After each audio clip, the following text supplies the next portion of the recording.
If you're a leader or an aspiring leader in the business of lifelong learning, you're in the right place. I'm Celisa Steele.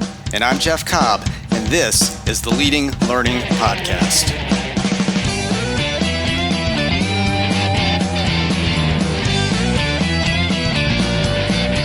Hello, and welcome to episode 105 of the Leading Learning Podcast. For this episode, we're going to talk with Sheri Jacobs of Avenue M Group about a new benchmarking report she's authored on non-dues revenue and the important role that this type of revenue plays for membership organizations. But before we focus on Sheri's report, we want to highlight that it is one of a number of reports or white papers related to the association sector that have come out in the past year or so.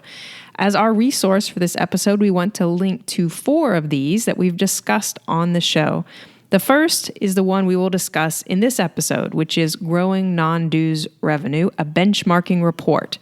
And the 3 others are Member Loyalty and Learning, which we discussed in episode 102 with Amanda Myers, the Association Learning Plus Technology Report, which is our own, and we discussed that in episode 99. And then going back a little ways, the association role in the new education paradigm, which we discussed with Shelley Alcorn and Elizabeth Weaver Ingle in episode 44. So you can get a link to each of these documents by going to the show notes for this episode, and you will find those at leadinglearning.com/episode 105. Or if you're subscribed to the podcast through iTunes, you will see the links right there in the show information in iTunes. That's just one of the many benefits of actually subscribing to the Leading Learning Podcast. Now, Jeff, you were the one who got to talk with Sheri about this latest report on non-dues revenue. Tell us, what did you cover? Well, first of all, I was very excited to talk with Sheri. She's been in this whole membership organization world for a very long time. We bump into her from time to time in our work. Very smart, very insightful in what she does. And then, of course, this whole topic of non-dues revenue is something that, of course, much of our audience is very concerned with because traditionally education, meetings, events, those have been a big source of non-dues revenue for membership organizations. So, really wanted to get into why is that growing? Because the report shows that it is, in fact, growing. Is that a permanent trend? And we talked about, how membership organizations look at their revenue streams in general and, balancing out their portfolios to not necessarily be just about membership because, a lot of associations, for example, aren't necessarily created to be membership organizations per se. They're created with a specific mission. So, how do you come up with new business models, new product lines that support that mission, but maybe aren't all about membership anymore? So we talk about that. She talks a lot about the importance of financial modeling, really modeling out how different products and offerings fit into your portfolio, about strategic pricing practices, which of course we're very big on, about partnerships, how partnerships and sponsorship can play into things like non-dues revenue. And I would say even if you're not a membership organization, or don't represent a membership organization, the concepts that Sheri covers in this discussion, which come out of this report that we look at, really apply broadly. I mean, if you're in the education business, you need to be thinking about financial modeling for your portfolio, about strategic pricing practices, about partnerships and sponsorships. So all of this is applicable. And of course, if you are a membership organization, then it's even more applicable, this whole topic of non-dues revenue. Well, it sounds like it might be what we could call mission critical. So let's listen to this interview with Sheri Jacobs.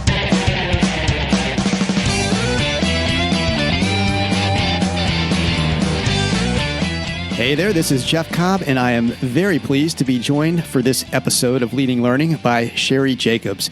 Sheri is the president and CEO of Avenue M Group, a full-service marketing agency that has particular expertise in working with membership organizations. She is a fellow of the American Society of Association Executives, author of The Art of Membership, and also author of Growing Non-Dues Revenue, a benchmarking report. And that's a recently released report that we're going to discuss in this episode. But before we dig into all of that, Sheri, welcome to the show. Thank you, Jeff. It's my pleasure to be here. Well, I'm really looking forward to talking to you, and I'd love to start off with how you got involved in this whole world of membership, because I know I've been involved in it for a while. I know you have. It's not the kind of thing that gets discussed, during high school career day. People don't necessarily know that this is an option that's out there. So how did you get involved with membership organizations? And can you say a little bit more about what you now do with them on a day-to-day basis? Sure. We all have a different journey that definitely is really planned. My background is, and my interest has always been in journalism, communications, and storytelling was way back in the day. My particular focus was photojournalism. And after working at a number of newspapers, I helped start a nonprofit where we taught photography to girls in the inner city as a means of expression. And they needed somebody to kind of help launch the organization and do the marketing for the organization and get support, and transition from there back in the days when you used to look in newspapers and find a job, and decided that I would transition out of journalism and into the marketing in the nonprofit community. And the first position that opened up was at an association. So probably similar to other people's random stories for making that leap from one area to another. But moving into membership is a natural segue, because once again, it was trying to connect people to information, to stories, to sharing their stories, to helping them become more informed. Always had an interest in that, and membership seemed to be a natural path to be able to pursue. And so now when you're working with organizations, I mean, you're a consultant primarily and helping them with their marketing, with their communications. I mean, what does your average engagement with an organization look like? Well, with Avenue M, we really just focus on three things. The first is gathering market research. And it can be anything from member and non-member surveys to surveys around your continuing education or professional development, communication studies, or even industry studies. So we do a lot of market research. That's one area we focus on. The second in the day-to-day that we work with associations has really, and this area has significantly grown, which is financial modeling. So it can be from dues restructuring or pricing of your education or your programs or your products. And working with associations to help them come up with pricing is essential, because you cannot think about a new membership model in a silo. You cannot think about it as a standalone product. You have to think about its impact when you're restructuring membership dues, the impact on all other non-dues revenues. So we do a lot of financial modeling, and I would say anywhere between 30 and 40% of the work right now is in that area. And then the third bucket is consulting. So it could be strategic planning or consulting audits and assessments of what organizations are currently doing to acquire and retain members. Right. And that's really interesting, that you mentioned things like financial restructuring and pricing. I mean, those are pretty sophisticated areas to be helping an organization out with, or I would think they are, at least. It seems like, traditionally membership has been pretty straightforward. Due structures have been pretty straightforward. I mean, I may be wrong about that, but I'm betting that, over the course of the past 10 to 20 years that you've been working with organizations, you've probably seen a lot of changes. I mean, is stuff like, financial restructuring, is that new? And what other big changes have you seen in the whole membership organization world? Sure, that's probably the biggest change that we've seen, and it's probably most people are familiar with this conversation either internally from a staff perspective, or it's come up with their volunteer leaders. And it's, where I saw the change actually happening was about 8 or 9 years ago. So when the recession first hit, a lot of associations were doing fine and people could still afford to be a member. It wasn't necessarily, can I afford membership? Because membership for a lot of organizations isn't that high. What became the question for many individuals was, am I using this membership? Do I use all the benefits with this membership? And people started reevaluating where they were spending their money. Second, we saw changes in the workforce. And in healthcare, there's some obvious changes. There are a lot of physicians that used to go into private practice and now becoming employees. And as institutions are making some of those decisions around what they'll reimburse, they're more likely to reimburse education than to reimburse membership dues. So that was driving it. And then there's been a lot of discussion around younger professionals, millennials, and them not necessarily being encouraged by their mentors or program directors or others, supervisors, that they need to join. And so they're not necessarily getting that encouragement. And as they start evaluating the value proposition, they are a little bit more hesitant. And so the old membership structures that were a one-size-fit-all, that worked very well in the past. It's kind of what got us here may not get us where we're going. People started reevaluating and saying, what are some other options? But at the same time, can we make it something that is financially viable for our organization? Right. And you've already mentioned non-dues revenue as being a part of that, and thinking about that restructuring and sort of how that relates to membership dues. And I'd like to dig into that, and particularly this report that you've issued recently on growing non-dues revenue. But before we really dig into the report, maybe could you, for listeners who might not be clear about it, could you briefly explain what non-dues revenues are, and what really counts as non-dues revenue for a membership organization? Sure. So non-dues revenue is really any revenue that an organization earns that comes from a program, product, or service typically, or it can come oftentimes from sponsorship and advertising. So it's any kind of revenue source that is not directly related to membership dues. That the details underneath that has definitely expanded over the years in terms of what falls into it, as well as how organizations look at non-dues revenue from sources that are directly related to their mission versus those sources that may come from advertisers or sponsors and have no relationship to their mission. So it is, you're right, it is a very somewhat more complex issue. What is non-dues revenue? But I think it is probably an essential component for any organization. And I'll tell you why, Jeff. It's because every association offers things or does things that they cannot charge for. So for some, it's practice guidelines. For others, it's advocacy. For some, they may subsidize different things that they offer because that's part of their mission. Right. And therefore, they need to earn money. They need to be profitable and find other sources of revenue that connect back to their mission and make sense for them. But it's essential that they understand pricing and how to be profitable in other areas so that they can provide some of the services that they're structured to the reason they were created. Right. And you've mentioned, sponsorship and advertising quite a bit. I imagine, too, one of the biggest non-dues revenue sources traditionally has been things like the annual meeting, conferences, which I know definitely attract sponsorship, but also attract fees that people pay to come to those events. Are those kind of the biggest areas, those conferences and events, and then sponsorships and advertising? It is, plus one more.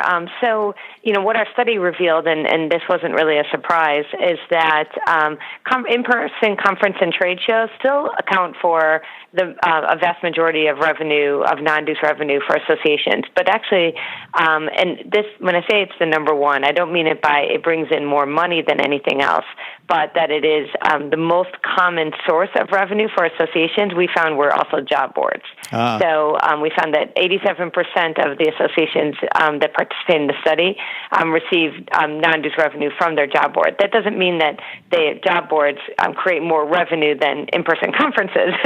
It's one of the most common, and then also mailing list rentals as well. Right. So those three items, conferences, mailing list rental, and job boards, are the three most common sources of non-dues revenue. Gotcha. Okay.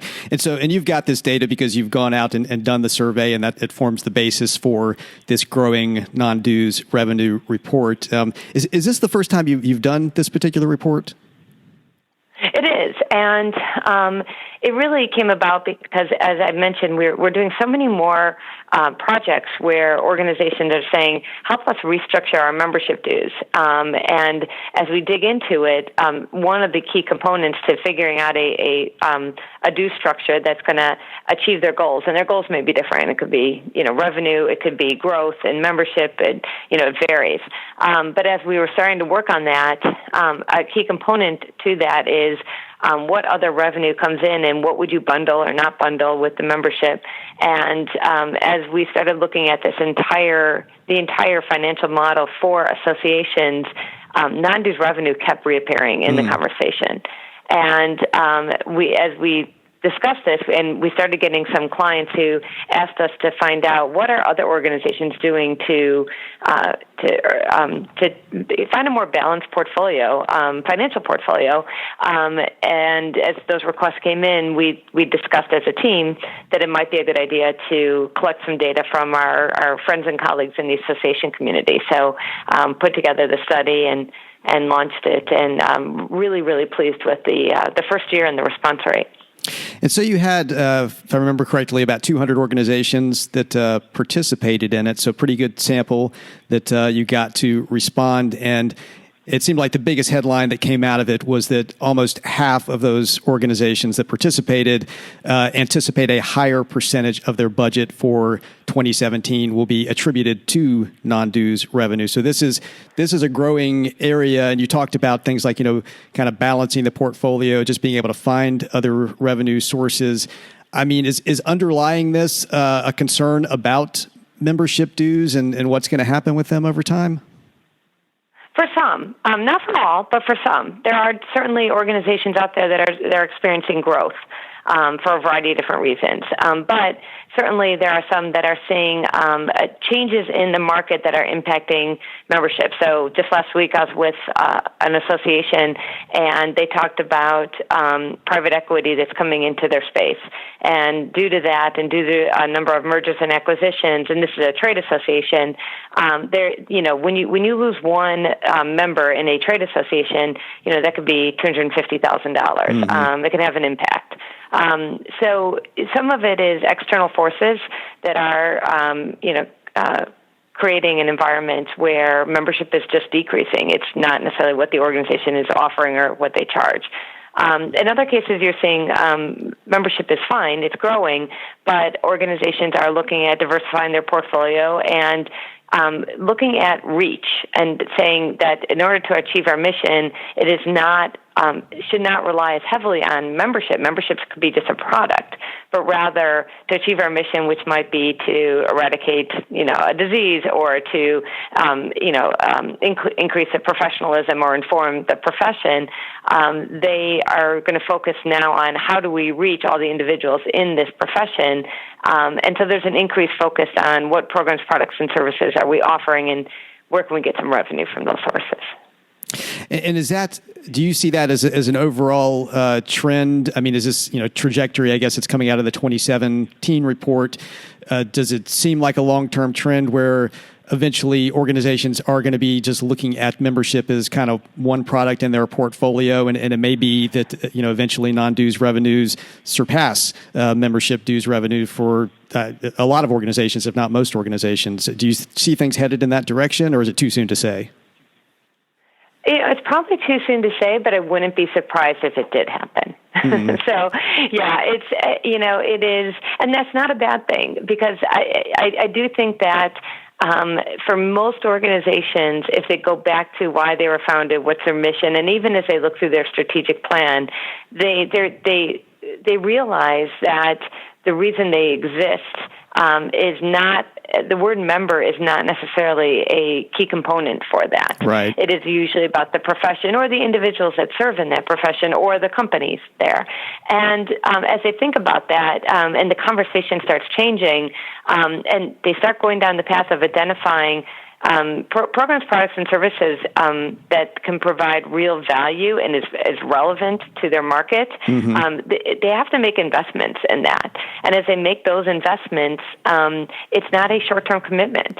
So, if you give the example of virtual conferences or reinventing your in-person conference and creating something completely different or whatever it might be, that requires an investment. So it can't be a short-term strategy. So that's why I think that I would not be surprised if we continue to see this trend towards an increase in non-dues revenue, as long as it's related to the mission of the organization. Right. And based on some of the things you just mentioned there, that's a good segue into focusing in on the area that probably matters most to leading learning listeners, and that's, education and learning as sources of non-dues revenue. What do you see as the biggest potential growth opportunities in those areas? I think that there are, I don't know if there's one big one, but I think there are a number of different areas that organizations can explore. So one is, and this isn't in prioritization. This isn't in any particular order. But one is there actually is a lot of opportunity to bring in more sponsorship and advertising dollars from the vendors who are working in the space by thinking about designing packages, programs, opportunities for them to achieve their goals, and they'll be more likely to come and invest in your programs and in your events. I think that's a critical component because whenever you're thinking about designing an educational program, you've got the revenue and the expenses, and if you want to attract the attendees or the participants, part of it, they're going to look at the value proposition, and they're also going to look at what they're willing and their ability to pay. So in order to bring down potentially some of those costs, organizations, at the same time they're focusing on creating new programs, they also have to focus on how are we going to attract the sponsors or advertisers in today's environment, and what is it that they need, and how can we be more creative in that approach. So I think that's an area where that's going to be an increased focus and opportunity. And then second is, and again, this isn't more or less important, but there's a growing need, and it's always been there, but I want what I want when I want it. And it's just simply, it's the in-person conferences and events are fantastic. They will always have a value and a need for those, but I do see a growing trend towards being able to provide more web-based, mobile-based education that's more on demand and interactive, and using technology as it becomes available. And again, I think that's an area that organizations are going to increase their investment in, as they should, if they haven't already done in that area. And you mentioned in the report that even though the adoption of them so far has been small, that the revenue from virtual conferences does actually appear to be growing, and also that the webinars are growing in popularity, and that those are producing revenues. So I assume we would potentially see continuing growth in both of those areas. I would agree. What I've seen from the data and the study, that while it's a small population that has successfully built some virtual education conferences and trade shows, not only do I think it's growing from the data and the report, but anecdotally, as I look back over the last 5 or 6 years, and a lot of organizations were very eager to jump into that space, and that's fantastic. They might have been the early adopters to it. They may not have hit their target goals. They may not have seen their members or their customers or others within their community immediately jump onto this. But that doesn't mean that it wasn't a success, or that it is not a successful or a good option for them. It's just something that I think needed time for sometimes just for your community to catch up and to get on board with. But I would expect that there's going to be growth in virtual educational conference and trade shows, and any of your listeners who have tried it in the past and did not find success with it, I would encourage them to investigate again and look at the feasibility if it's something they can offer again, because I think that there's opportunity there. No, I think that's a very important message because we've been tracking virtual conferences for a number of years to see what the uptake has been like, and have expected them to grow a little more rapidly than they have, and we still only see about a third of the organizations who participate in our surveying doing a virtual conference. Most of them are doing webinars, but they may not be generating much revenue from webinars, and I think the sponsorship opportunities in particular could be capitalized on more there. And I'll also note, since this is near and dear to my heart as a podcaster, that there are revenue opportunities with podcasts. You saw some of that in the report as well. Is that correct? Yeah, I really almost anything that is connected to technology, I think that there are not only revenue opportunities, but I think there's going to be growth in the next 2 to 3 years, and it may even be sooner, maybe 12 to 18 months. Whether it's mobile app advertising, it's podcasts. It is sponsored, video podcasts, like you mentioned. Obviously, video is going to increase. I really believe that as organizations better leverage the technology to get the education and the information out there into in ways that people can learn, can obtain the information they need when they need it. I think there's tremendous opportunity and probably going to be some growth there. So if you're working in an organization that is seeking to grow non-dues revenue, and particularly if you're in the education and learning role there, want to be a champion for the organization, what are some steps to start taking today that are going to help to ensure that you're going to get that non-dues revenue success tomorrow? I think it really does start with a couple of different parts of it. One is looking at doing some real financial modeling around the marketplace, the size of the marketplace. What is the right pricing? What is the competition in the environment out there? What else is being offered? What is unique about it? We've built decision trees for clients to help them go through this process and think through, how can we price this in a way that is going to either attract the largest audience, and then they'll come back to us for other education. So I think understanding the financial model is one key step. I think the second is to look with your vendors, your partners out there, and to find there's probably a number of partners or sponsors or vendors, whatever they want to be called, that are looking for ways to connect with your audience.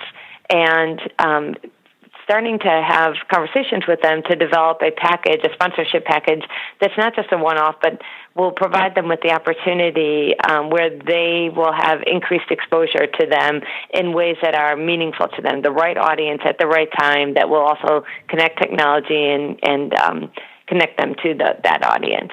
So I think that's also going to help support it. So when you're building out those programs in the future, I think it is looking at the financial modeling and the pricing of it, the technology platforms that you're using, and the vendors, the partners that can help support it. I think those three are three key components. And then finally, obviously, you can build the best program in the world, but if you don't put a marketing budget behind it, people aren't going to come. And I say that when we do membership restructuring. I'm like, the best new membership dues model will not succeed unless you support it and you provide the right kind of marketing communications around it as well.